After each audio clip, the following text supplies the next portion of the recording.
my friends, I'm Rick, and this year's Seat at the Table. We got little Missy somewhere around here. I'm not sure where she's at.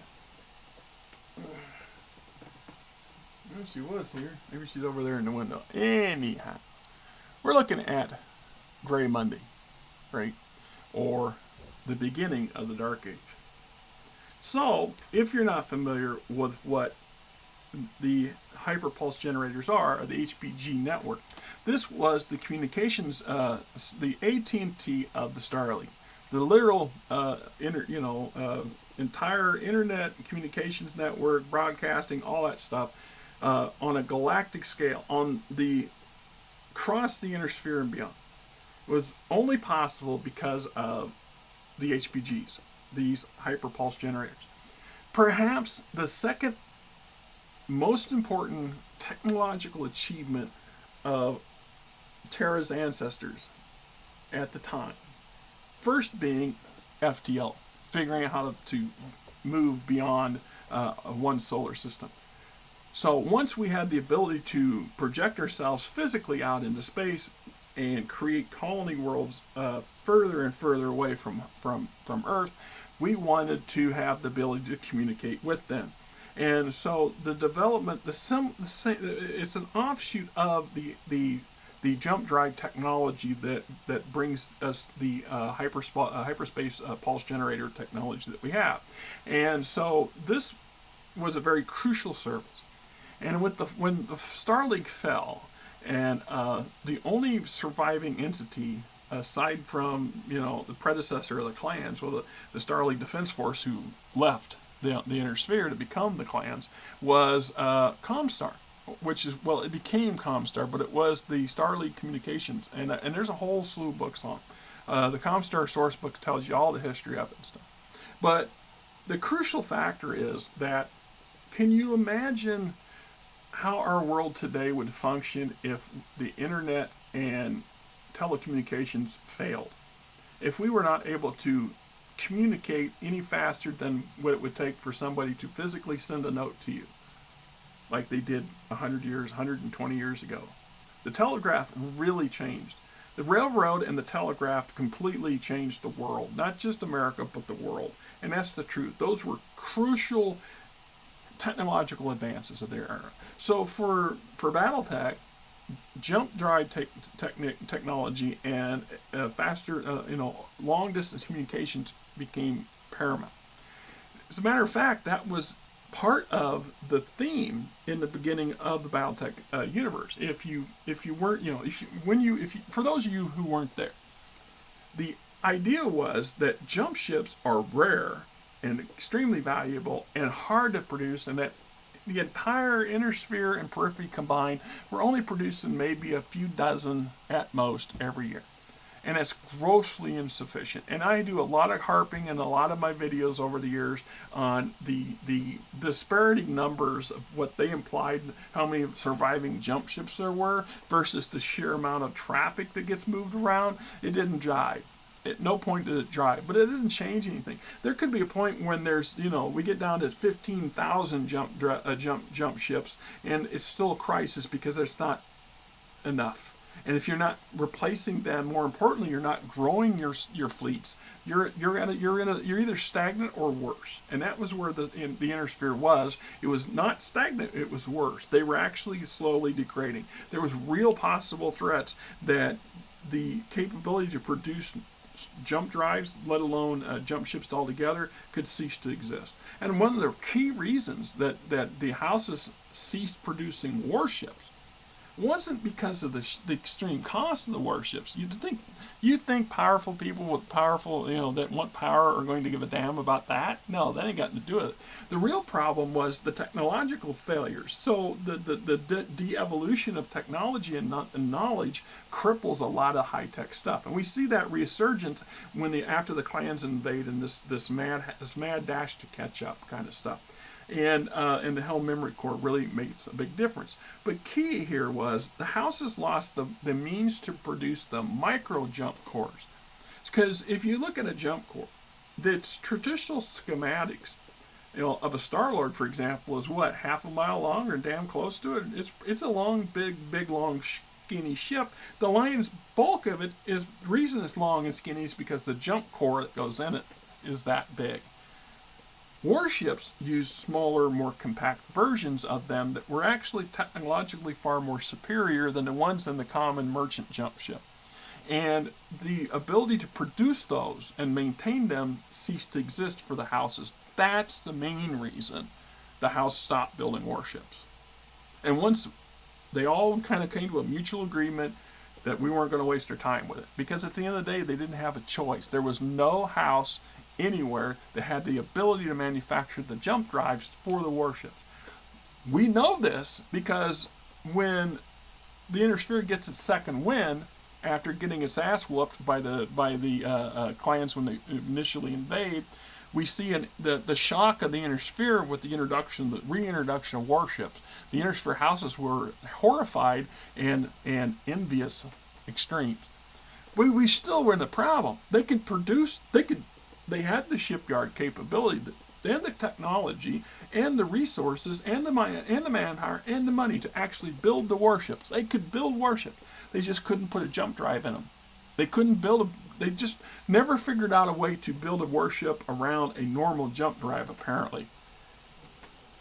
Don't know why, but the fact was the only remaining entity in the Inner Sphere outside of the clans that had the ability to produce microcores for warships was Comstar. And Comstar wasn't sharing. Matter of fact, they encouraged the houses not to even think about it. So Comstar itself, which had a mothballed fleet, mothballed it for a reason. They kept it out of sight. Nobody even knew Comstar had a fleet until it showed up, right? And so the factories and the shipyards to produce those that were in Terra were still there, and they were either dismantled or mothballed. And then later they're reactivated. So the house navies, or the houses, were able to start rebuilding their first warships in centuries because of necessary expertise coming from Comstar and those damn micro cores. So at some point, that had to change, because I can't, and I don't know that it's ever been addressed in the game. I mean, this is one of those things I don't know that's been addressed in the game, is that we don't have any one house, or even more than one house, saying that they can build. We know that they can build the warships, but it's never been established that they figured out how to build the microcores. And I'm going to make the argument that that's a thing, that they did do this. The resurgence of technology of Lost Tech from the Star League era, if nothing else, presented them with the ability to do it. And once they knew how, when they started producing the ones they did, the fact that they can. So when we get to the current era, when most of the houses and most of the clan factions, pretty much all the factions, most of their warship fleets have been devastated. There's a couple still significant fleets floating around, but nothing like there were at the height of the clan invasion or at the end of the clan invasion. And so why haven't the houses been producing more warships? Well, it's not really hard to see that why. I mean, the House Davion is embroiled in some serious conflict. The Free Worlds League is self-imploded. The Commonwealth is freaking, also imploded. Mostly, not imploded, but gutted by a couple different clans, and then the Draconis Combine's busy between the internal problems and the external conquest problems. They don't devote to it, and there's no real need to in their mind. That leaves the compellents. Who's to say that Zhang Zhao didn't put in build some new warships too? And since then, that they've been still, wouldn't that be a kicker that, they come out of the woodwork with a significant navy because nobody's been paying attention to it when they built the ground force. But the fact is that it was considered non grata. You didn't shoot at or destroy your opponent's jump ship. The drop ships, everything else was fair game, but the jump ships, that would get you ostracized by the rest of the Inner Sphere, and nobody wanted that. So the communications issue came out. So how did Comstar deal with it? So Comstar becomes this semi-religious corporation. Starts out as a corporation, then decides to get all weird. Anyway, they bill everybody. They said, okay, we will be neutral. And for several hundred years, this mattered, because if you lost your ability to communicate with your ground forces and stuff, you were seriously hampered compared to your foes. And we see a couple examples of this during the Fourth Succession War. So, through direct force, a lot of diplomatic pressure, and a bit of common sense, Comstar's leadership in the early days was able to convince the great houses to leave them alone. Leave them be as an independent entity. This meant that they would give free access to any house to the communications network. Of course, they still had to pay for the service, but they actually went so far when they built their compounds to have 6 or 7 entrances. Each house has its own entrance, and then there's one for all other parties, right? Kind of thing. This was part of their thing. So this allowed all these great and small houses or planets to be interconnected. It could take weeks and months for a military force or a force of relief supplies or just regular supply convoys to move between a planet and the sun or the jump point, let alone how many jumps it might take to get them to where they want to go. Being able to communicate ahead of that is crucial. So, what happened? And one of the great mysteries. Now, that's something that Battletech's famous for, is its mysteries. Think about that. One of the earliest mysteries on who the hell was the Wolf's Dragoons. When they first introduced the Dragoons, we knew they were special. They were a cut above all other merc units combined. They are actually a cut above most houses combined. Very few elite combat units in the great houses were equal to the Dragoons. And the truth is, one-on-one, they still weren't equal to the Dragoons. They had superior training, superior technology, mostly. They did a good job of hiding it when they realized that they didn't want to tip off the scale, so they mothballed a lot of their really obscure stuff and old, really stuff. But as far as the clans were concerned, they sent a bunch of castaway junk with a bunch of freebirths that they wanted to get rid of, and a couple of crazy trueborns that they weren't all really, sad to see go. And so this extremely competent, extremely well-equipped, good-sized combat unit comes out of nowhere and just sets up shop, and then takes a tour around all the houses. So we all knew there was something going on. It wasn't until the clan invasion that 2 and 2 become 3, and now that's all history. Another great mystery that's still yet to be resolved, and I think probably should never be resolved. Although I personally would love to see it, I really would. And I have harboring suspicions as to, the path's not taken. The road's not taken. Had FASA continued, I think we would have seen a completely different timeline and a completely different scenario. But we'll never know because we weren't there, and those that are there don't talk about it.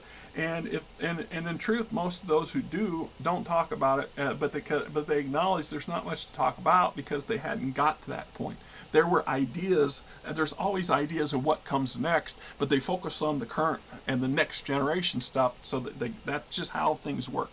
So the fact that this blackout occurs, and it's never a good time. But this is a system-wide systematic crash that completely catches Comstar off guard and baffled. But the way it happened, see, most of the failures are attributed. There's also I was talking about the Clan Wolverine mystery. We don't know what happened to Clan Wolverine after the remnants escaped. The clans insist they eradicated them, and our guts say that's not true. Our guts say, and including the last story that was written about the Wolverines, show their desperate fleeing from clan space, that makes me believe that there were. And I think there were several elements. There's elements that showed up at Nova Castile in that neck of the woods, and then there were some that the Minnesota tribe that moved on where. And then I'm just saying is I think that there's just enough windows left cracked open that there's possible future connections with Clan Wolverine. But I think it's one or not. I just think they should leave it be. Am I got Clan Wolverine? Am I doing it wrong? Am I got it wrong? Jesus, I'm not on my full par this morning. I've had a rough month, and I'm trying hard not to unload on y'all. It's been bad. It's been brutal, and on a personal and work scale, I don't want to even get into it. It's just. I'm glad that the month's coming to an end. I really am. I'm just saying, and I'm still struggling with issues right now. Anyway, so.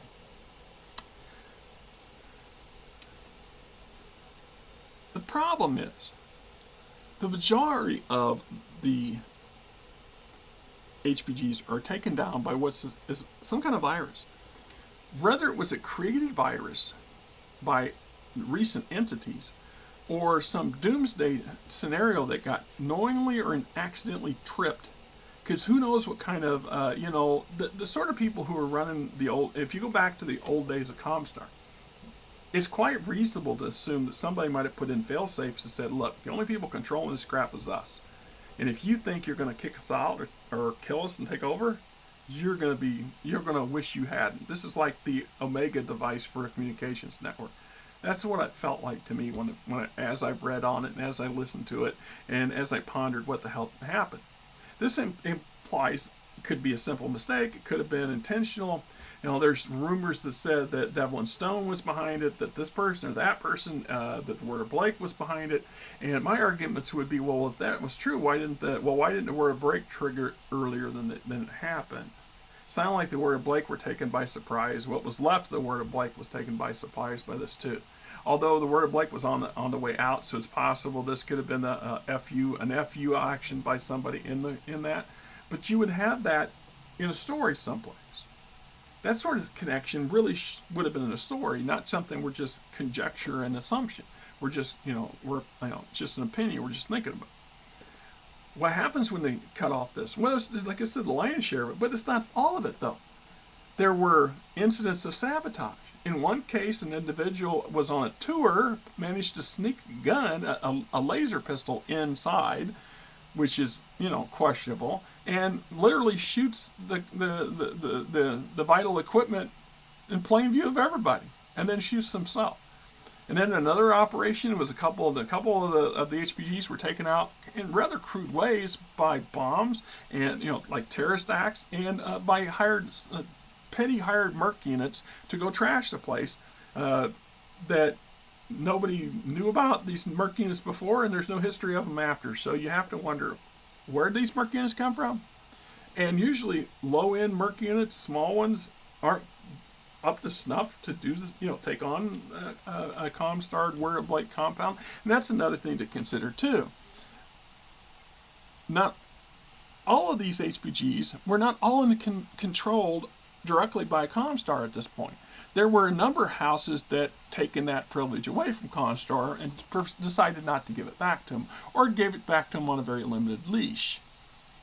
So the fact is, those were affected too, and then we have the Periphery ones that were affected as So, and then to some degree, the clans. The clans HPG network is the exact same technology as the stuff made by or used in the Inner Sphere. And let's be honest, most of that technology is not advanced. It's 300-400-year-old technology. This is stuff that was at its peak 400 years ago, 300 years ago, and this is it. Nobody's really advanced beyond this or done any significant upgrades. So it's been existing a long time, and a lot of different entities and people have had their access to this stuff. And an HPG network, by definition, is a network, so they're all linked and interlinked, all the way down to the least to the most powerful. So sending a virus that can corrupt all that is, but so we see, what is it? We got,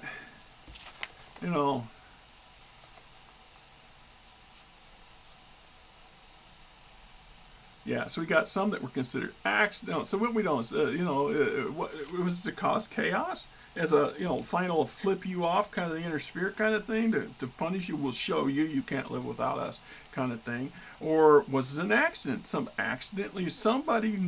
new technician sitting around fiddling around with something, typed in the wrong was fiddling with stuff and mistyped the code or typed in the wrong damn code. Or, I don't know, flip the wrong light switch and shut the 90%, 80% of the network down. And then it's another point that not 100% of the network failed. So there were some HPG generators that survived this virus and operate as normal. There's just very few of them, which makes those places extremely valuable, which is ironic because how could if a great house has 3 planets with three remaining working HPGs in their house, what good is that? Unless one of them is at your capital, what do? Ideally, and we don't see this. We don't have it told to me. Nobody sat here and told to me that the HPG on Tharkad survived and it was functionable, and the HPG on Luthien was survived and was functionable. Nobody says any of that. I have not seen that. If you have, comment on it. Let me know so I can go see it, because I want to read that. I want to know that's what they say. But they don't say that. It just says a few numbers survive. So if you've only got less than 5 working HPGs in your house, your entire military and government infrastructure needs to shift. Your command and control needs to go to that HPG, because you don't need, you best be parking there because you want that access to the other 2 that you do have access to. And then you network your jump ships, your Pony Express crap to those key places, which I suspect is what they're kind of doing. But we don't talk about that. They don't talk about it in the novels and the stories, at least nothing I've read. And I grant you, there's a lot of stuff I have not had the privilege of being able to read yet. And I have read a lot in the past year thanks to you guys. You guys sending me these things, giving me that opportunity to do it. And that's the God's truth. So, we have a big virus takes out a large portion of these things. Random acts of violence from an individual to what appear to be merc units to mysterious explosions and sabotage take place, coincidentally, all about the same damn time. Now, it's suggested some were a few weeks apart, and so in truth, some of the secondary stuff might have been afterthought. So whoever damaged the lion's share of it, intentionally or accidentally, had no connection to these other random groups who decided to act upon an opportunity for whatever reasons we may never know, right? But at the end of the day, and including some interesting things that go with this stuff, very few of these attackers survive, and most of the ones, managed to eradicate themselves. They destroyed their, they blew themselves up. They made every effort to make sure that there was nothing on them, nothing with them that could be traced back to anything. So and I imagine hundreds of investigations have taken place, and no leads have gone anywhere. So nobody knows where these people came from or who they belong to. One body that's left behind that survived has a patch that shows a snake curling around a sword or something like that, which kind of hints at clan origin. Kind of hints at a clan origin, but also kind of hints at both a Comstar and a Word Blake, because that kind of symbology. Look at the sword up here. It's all through Comstar and Word of Blake stuff. They did that on purpose. Or was that by design, or was that by accident? And I have to ask myself in my head is if you're a candle sign unit, look, when we send our special forces into action, generally speaking, if they're in a zero dark 30 kind of thing, they don't run around with their insignia. They don't have their insignia. They don't carry unit patches or national flags or anything that can identify who the hell they were. I mean, it's obvious when anybody who's in the business and knows will look at this and go, oh, well, this is classic. But the evidence would be intentionally left behind. So here's an individual, which implied that this is the one lone individual in that group that was had a patch.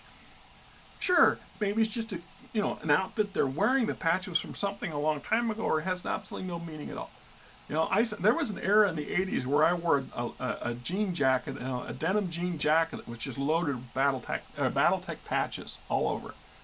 It's like my hat, my crumpled up hat up here with the Wolf Clan badge on it. I mean, people get stuff and they wear it. It's a fan merch, even in Battltech. The average Joe can have have their Hanson Rough Riders T-shirt because they're fans of them. Whatever.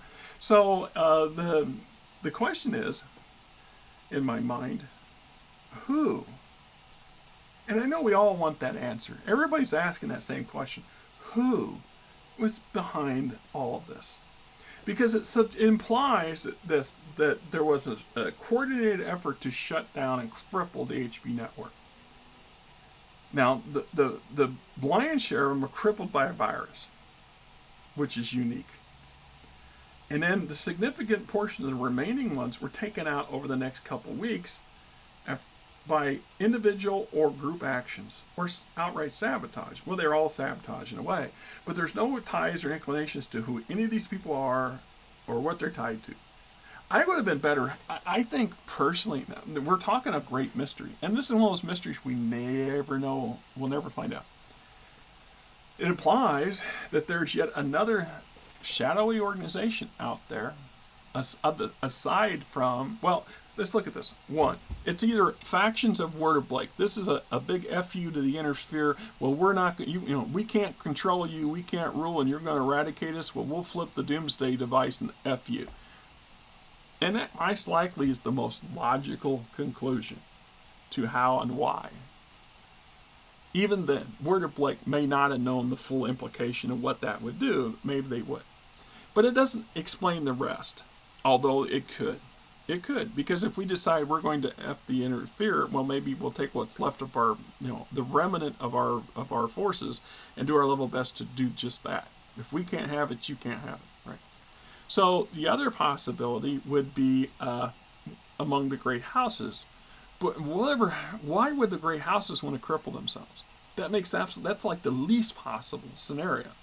Now, that's not to say that there isn't some powerful entity within one of those great houses that might pull that stuff. I mean, we know there's some extremely uber wealthy individuals with some unhealthy habits of involving themselves in politics and other stuff. Draconis Combine and the Black Dragon Society is a great example of a lot of that kind of circular BS. So there's still that possibility that it could be an internal problem with the house. 3 is a completely unknown entity, as yet an unknown foe to the inner sphere. I mean, I guess you could say 3 could be the clans, but once again, this is not how the clans operate. Clans would not do that. This is why I didn't really think about including them in the possibilities, because that's just not the sort of thing a clan would do. Now, the clan scientist, maybe, a dark case clan, but how? How vast and powerful would that dark case clan need to be to do this, to achieve this amount of devastation and chaos? I don't think that's going to fly. So I have to go and I say, I just kind of discontinued the clans. That brings back to my third possibility. This is yet unknown force. So going back to what I was saying earlier about CGI and any game company trying to plot forward where the game's going to go. Because it's not just about putting out another product. This game is intimately connected to its lore. There's reasons why a lion's share of the books they produce is stuff like this. This has absolutely no bearing whatsoever on the big stompy robot on the table combat. Let's be truthful. 80% of the material that Catalyst produces has absolutely no direct impact on playing the game itself, unless you're role playing. If you're doing the role play version, then it has a bigger payout. But for the tabletop war game, this was all fluff, all of it. None of it's necessary. But this is what made the game what it is. This is what makes Battletech what it is. And it's crucial. At this point, it's crucial. If you stop producing stuff like this, the game will croak. It will diminish because the huge portion of the fan base is here for the story and that love of the story. So to have that mystery is in there. And it's possible, because the Ill Clan, we now know the Ill Clan is happening. It's in play now. The Ill Clan era is here now. And we're seeing it now. And we do not know how it's going to conclude. I suspect it will not conclude well for Elric. I expect Elric will not survive to see, the end of this, to see the entire subject, the entire human race coming to bow down at, the Ill Clan's feet. I don't see that. I just don't see that happen. Once again, I hope to God we don't see the Mary Sue version of, the Lost Command, where we're reduced down to some desperate freedom fighters fighting against this behemoth that the ill clan creates. But maybe that's where they're going to go. I don't know. But there's still that what if and who. So that we want more bad guys and more foes. So there's another entity out there.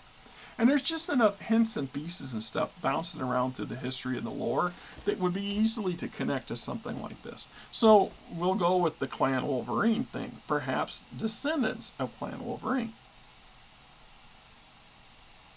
are now marshaling forces someplace else in the galaxy with the intention of coming here and doing what everybody else wants to do. Take over the interspace. There could be a very dark cult or something going on that we don't know about. I don't even want to think about, there's aliens, because for the love of God, you keep the aliens out of Battletech. I love my aliens, and I got plenty of game systems with plenty of aliens in it. Battletech should never be one of them. That would totally ruin it. It would totally destroy the entire lore system. Destroy it? No, it would alter it to such a significance that it would just be retarded. I honestly don't want to ever see that. So I think that the possibility that we may someday find out the answers. We may never find out the answers. It's implied. It ain't said. It's not outright saying this, but there's implications that at some point the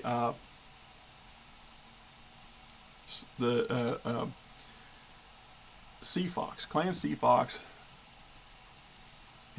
has figured out a way to replace these HPGs or repair them, because they've been going around the last few years in game making deals to acquire as many of these defunct HPGs as they can, because they intend to functionally get them up and running again and reintroduce the Intersphere to communications network.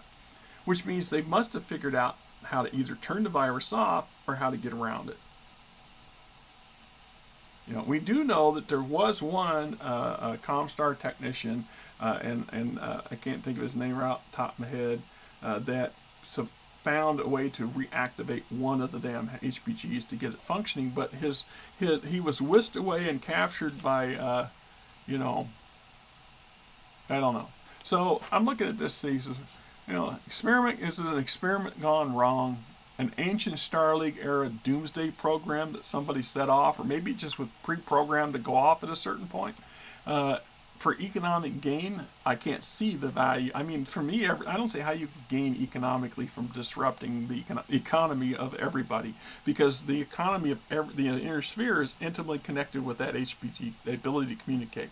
And territorial gains, once again, okay, by creating this blackout, it's much easier for your opponents, each other, to get in each other's business without your opponent knowing. I can send an attack force. The Draconis Combine was easily able to roll over the Federated Suns, in part because you only know that you're being invaded when this invasion's occurring. Because your spies and your spy network takes by the time the information catches to you, the invading force is on your doorstep kind of scenario. That's how it worked back in the day before faster light communications. So that just goes to show you how crucial that stuff is. But you have to wonder, a territorial gain, it doesn't jive to me. And we're back to that other. And then like I said, do any of you guys know, does anyone know where FanPro and WizKids intended to take the franchise before CGL? Before CGL came on the scene, obviously WizKids and FanPro had some ideas where they wanted the franchise, where they wanted Battletech to travel. And some of this could be connected to things that were meant to happen, and then they triggered them anyway because it sounded like something to do, but then there's no follow-up on it because we're now in a completely new corporate era. The CGL era has its ability to decide and to direct and to however they choose and wish. So there are elements of stuff. It's like when they say what's canon and not canon. A lot of things that were canon were not canon now, and vice versa, because of technicalities and personal preferences. And don't kid yourself. No offense to CGL or any of the fine folks that are over there, but you all ain't Hasbro. You're not even Wizards of the Coast scale yet. Thank God. You guys are further that you're a growing company, and you are a company, but your people and your gamers and your enthusiasts, your Battletech enthusiasts, the core people at CGL have been with Battletech since the earliest days. They love it as every bit as much of it as we do. And I don't necessarily envy some of their hard choices that they have to make. But I'm positive that Catalyst is doing its own thing. This Clan stuff, I suspect this is what Facet was going to do eventually. And now we're finally getting, in a circumvented method, finally getting to the point where the conclusion of the clan invasion ought to have been. Right? So we get to the point now, we're at that point. So, but where does this, the Gray Monday, where does the blackout fit into all that? Where's the payback, the payout for it? And when does it end? Because everything ends. Everything changes. This game is nothing but a game of change. I mean, you just go through the various eras and see just how drastically things. This is how I started the video. Look at how different the Inner Sphere is compared to what it was 20 years ago, even 10 years ago. So where will it be in 10 years? What will it change into? That's part of the fun, and it's even the fun for them because that's part of they don't know they don't have that nailed down either, and things can change.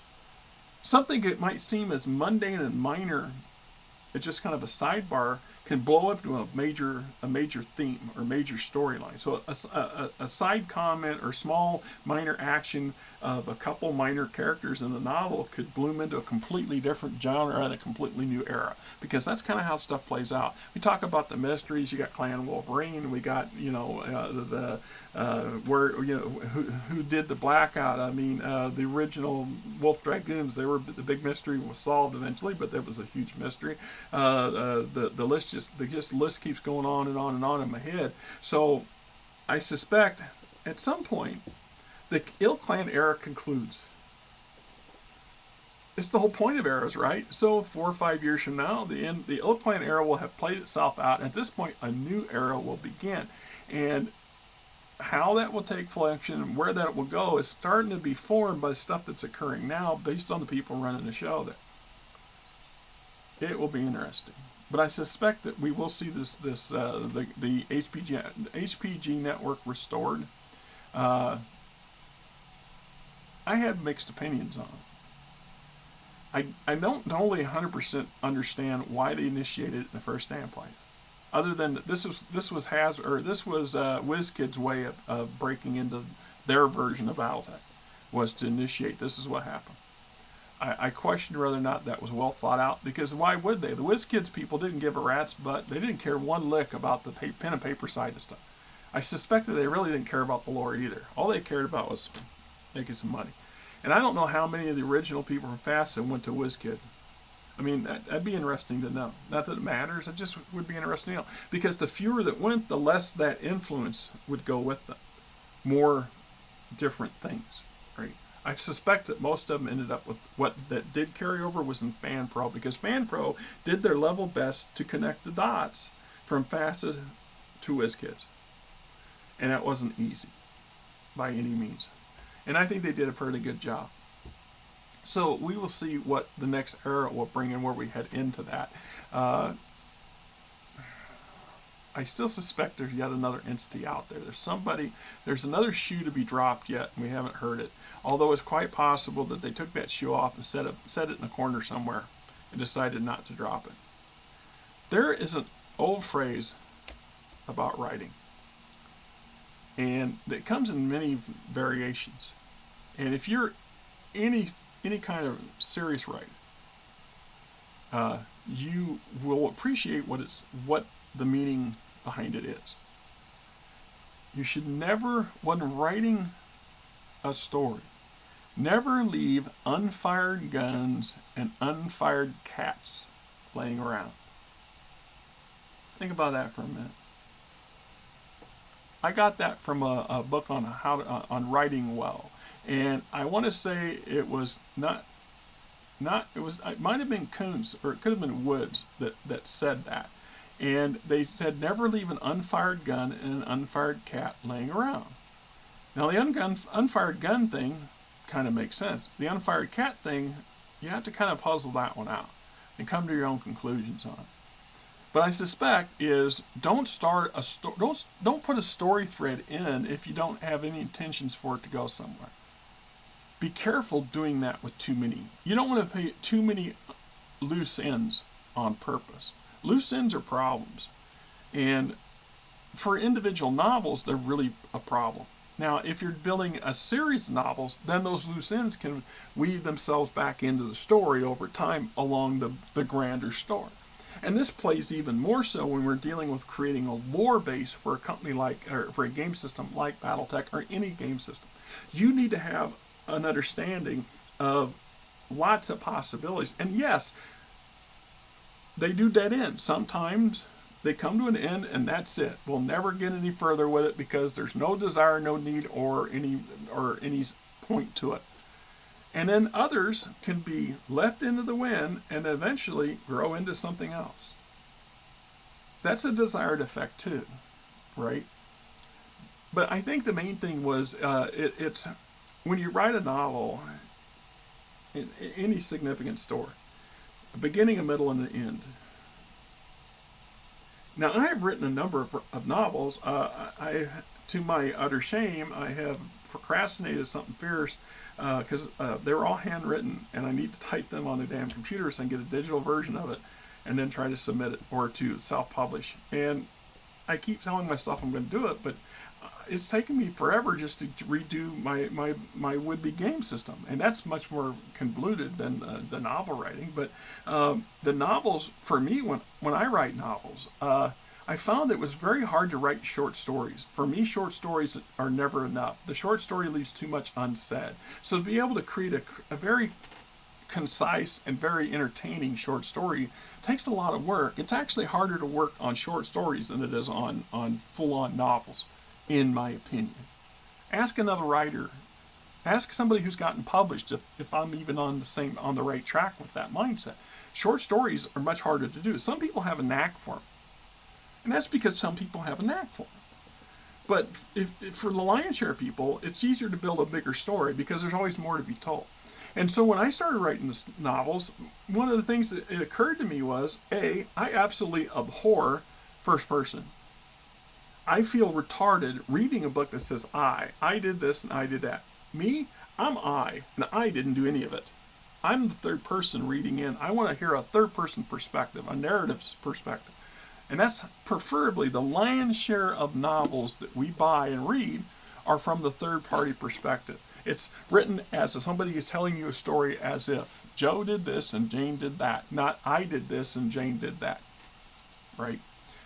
So it's, for me, what I would do is I learned that I actually had multiple stories to tell. So in some ways I had running short stories intertwined. So you have multiple characters. So you have a primary character and secondary characters, and these people are doing this, and these people are doing this, and they do this occasionally, and sometimes the story ends and that group comes to an end, but you need to conclude it. You should never include characters in a story and that don't have it.